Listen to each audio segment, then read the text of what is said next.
sir. Black oil naman ba dyan eh? Black oil na. Guba na ang piston ba dyan sabi ni? Kasuyod. Dili na kung bearing. Yabo. So yan guys, black oil na pala tong loob nito. Ayan oh.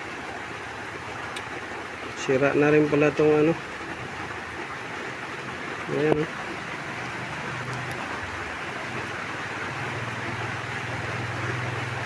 Sira na. So isang dahilan yan guys kung bakit tumutunog din yung compressor dahil sa black oil. So pudpud na yung niya, pudpud na yung piston nya. Ayan oh, black oil na.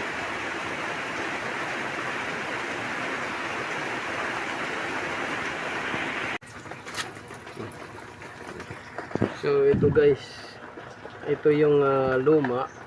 Ito luma nya to. Ito yung surplus.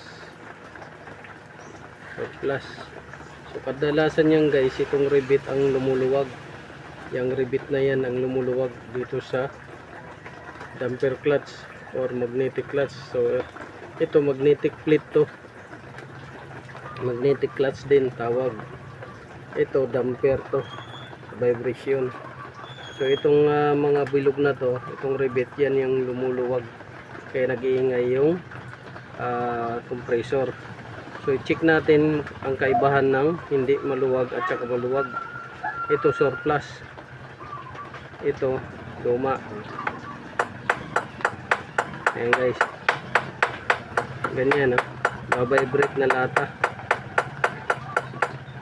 Pero ito solid na tunog. Ayan solid na tunog. Ito basag na tunog. Yan yung tumutunog. Ang problema black oil. So yan yung problema natin. So i-flashing lang natin ito at sabihin natin sa may-ari kung mabilhan niya ito ng bago. Palitan natin ito.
Ito.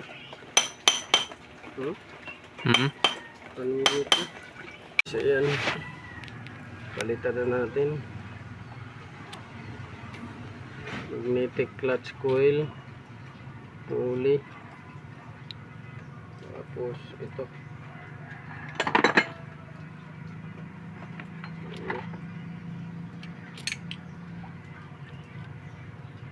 Malaki kaya ito kung isa.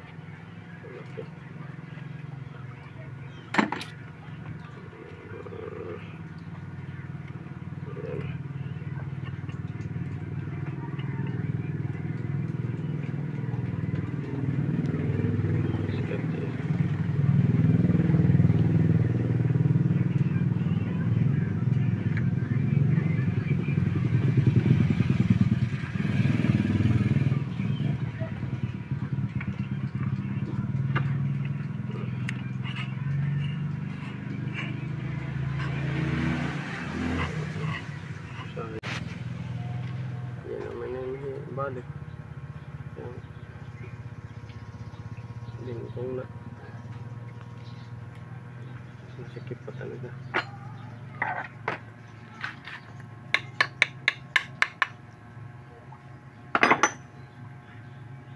Pwede rin ultra.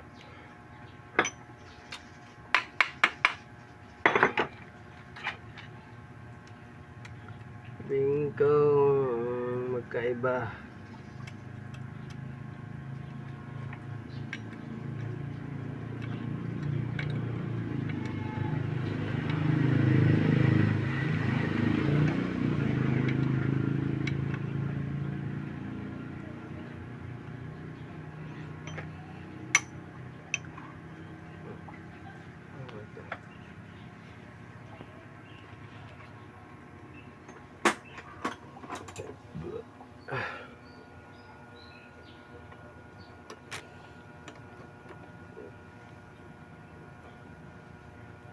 Okay, John. Dili. Ipukpukon mo na ako. Hon na.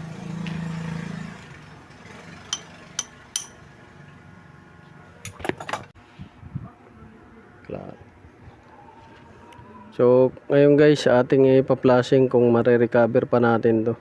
So, lalagyan natin to ng Freon oil para ma-flashing. So, Freon oil to guys. Ating i-flashing.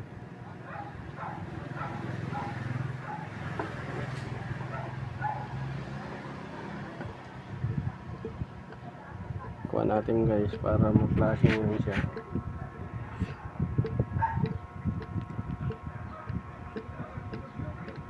Para matanggal yung lumang langis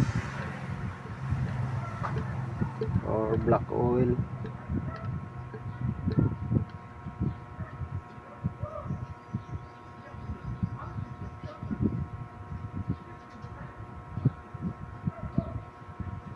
So, dito guys, patayin natin.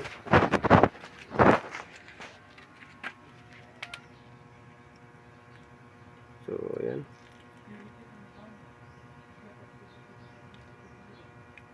Clear naman guys yung ano na lumabas.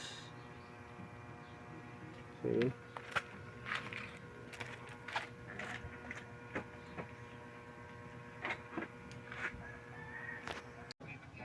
So ayan na guys, naibalik na natin lahat ng tinanggal natin. So yung aircon na flashing na natin ng compressor oil. So naibalik na natin yan. Naibalik na natin guys.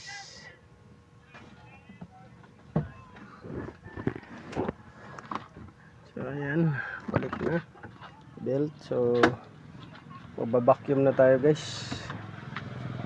Tapos kargahan natin ng Freon. So kunin natin yung vacuum. Ready na yung yung vacuum. Kunin natin para makargahan na rin ng Freon. Vacuumin muna natin tapos lagyan natin ng langis. So nandito yung langis. Kakarga natin langis.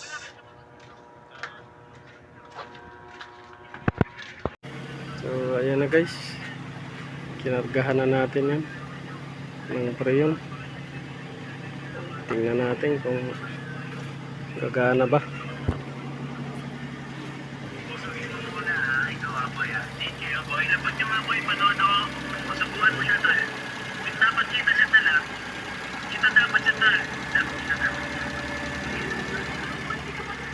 Di ba, ibabantay ako kayo dalawa, baka may gawin kayo. Buka mo siya, pre. Dapat. Lagan mo yun. Isubo mo sa kanya ang dapat isubo, tol. Baka daw mabuti. Nino, bakit? Kabit ka ba? Ganton mo na, mga kapan.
So yun guys, natapos na natin yung aircon. Ang problema lang niya ay minsan naglo-lose compression. So okay naman yung temperature dito. Yan, okay yung temperature niya. Dahil malamig ngayon, tapos umulan, so nasa 175 lang. Ang problema niya dito, ito, kasi umabot na ng 50 yung compression. So loose compression na talaga yan. Ito ganyan.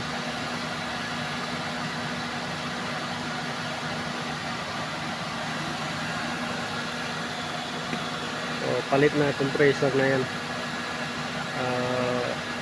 Niremedyohan lang natin, although na malamig sa loob, pero sabi nga loose compression.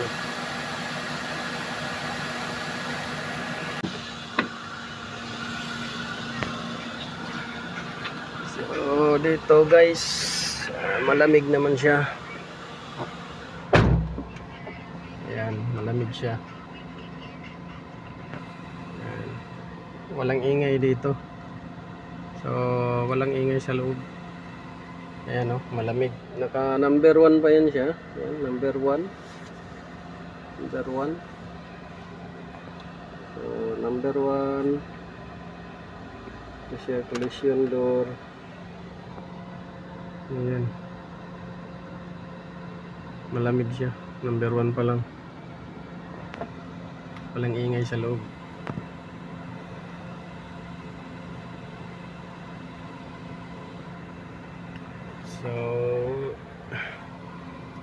So remedyohan natin guys yung compressor. Nag-flashing lang tayo ang compressor system niya para matanggal yung black oil. So sana tumagal-tagal pa yung compressor. Maganda siguro kung every palitan ng oil tsaka preyon every 3 months para tumagal pa.